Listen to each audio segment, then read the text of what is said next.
On January 14th, 2026, a huge piece of our modern world just vanished from millions of people. I'm not talking about a power outage or some natural disaster.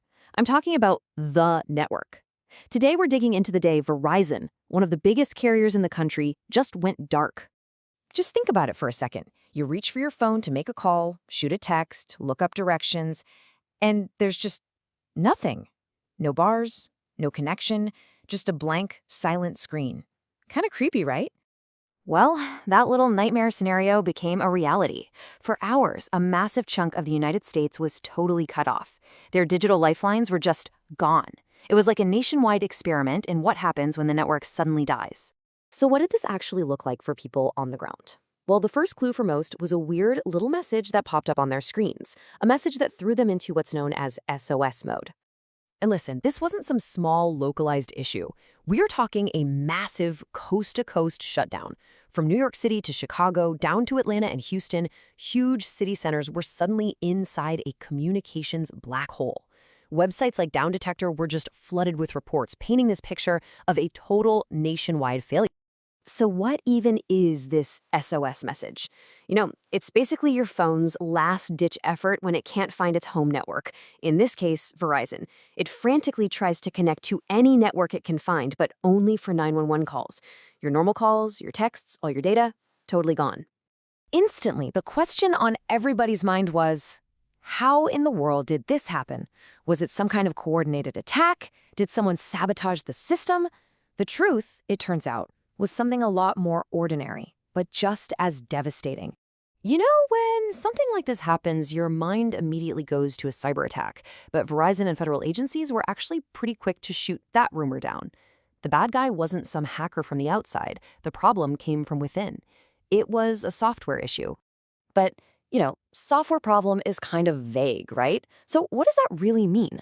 Well, Verizon never gave us the full nitty-gritty details, but experts figure it's one of two things.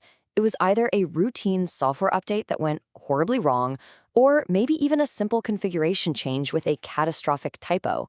It's just a crazy reminder of how fragile these super complex systems really are.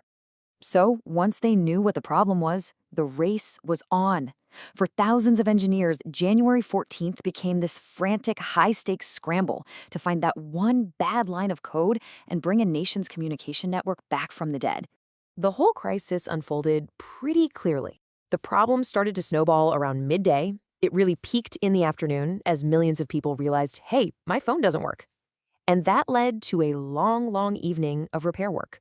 For most people, that silence lasted somewhere between 8 and 10 really painful hours. And getting back online wasn't as simple as Verizon just flipping a big switch. It was a two-step process.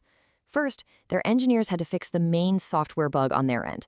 But them, and this is the key part, millions of us had to actually restart our phones to force them to find and lock onto that newly fixed network. In the meantime, people got pretty creative. If you could get on Wi-Fi, you were golden. Wi-Fi calling saved the day, turning homes and coffee shops into little communication hubs. The outage also showed off a really cool backup system. Some newer iPhones were able to send emergency texts using satellites, a feature a lot of people probably didn't even know they had until they really, really needed it. So, once the dust finally settled and everyone's phones lit back up, the story wasn't quite over. The aftermath of this whole collapse brought apologies, a little bit of compensation, and one really, really surprising twist. Okay, get this. On the day of one of the biggest screw-ups in its recent history, a day when its service was totally useless for millions of customers, Verizon's stock price actually went up. Yeah, it closed the day up 1.2%. Which, of course, leads to the very obvious question, how on earth does that make any sense? Why would investors reward a company that's in the middle of a massive, super embarrassing failure? Well, Wall Street, as it turns out, just plays a totally different game. The traders, they weren't worried about a temporary glitch. They were looking at the long-term picture, the company's huge number of subscribers, its reliable dividend payments, and just overall good vibes in the telecom market. To them, this was just a temporary black eye, not a fatal wound. The official responses, on the other hand, were a little more predictable. Verizon got on social media, said they were sorry, and eventually offered a $20 credit. A lot of customers felt that was, pretty lame for the amount of chaos it caused. Meanwhile, the FCC did what the FCC does. They launched a big formal review to figure out what went wrong and how to make sure it doesn't happen again. But, beyond the stock market and the $20 credits, the 2026 outage really forced a much bigger and, frankly, more uncomfortable conversation about this invisible system that our entire lives are built on. This whole thing was just a huge wake-up call. It was a stark reminder of the invisible infrastructure that runs everything. We just assume these networks will always be there, right? Like tap water or electricity. This day proved they're not infallible. They are incredibly complex systems built by people, and they can, and sometimes they do, break. So it all leaves us with this one last, really important question.